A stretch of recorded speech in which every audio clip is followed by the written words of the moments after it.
Akordio ilun baten aurrean gaude. PNVk eta PSek PPrekin hitzartu dute arartekoa. Eta gaur, Euskal Gizartearen gehiengo zabala bezalaxe ezin sinetsita gaude. Nola den posible hori.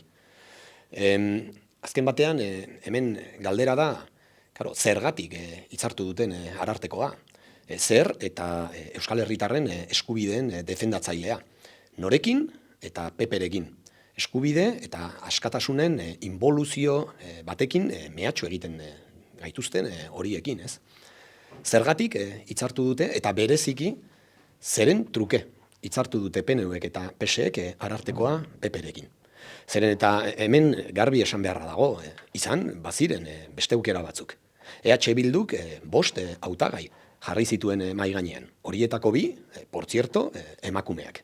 Baina dena delako arrazoiagatik, PNVk eta PSek PPrekin hitzartzea erabaki dute.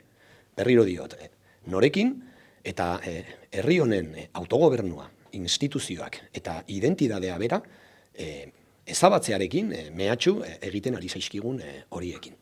Erabaki dute PNVk eta PSek ihes egitea 3 familia politiko nagusien arteko akordio bati, eta akordio hori, arartekoa, PPrekin egitea. Berriro diogu, PNVk eta PSek erantzun bat zor diote Euskal Gizarteari, gure herriaren parte honi.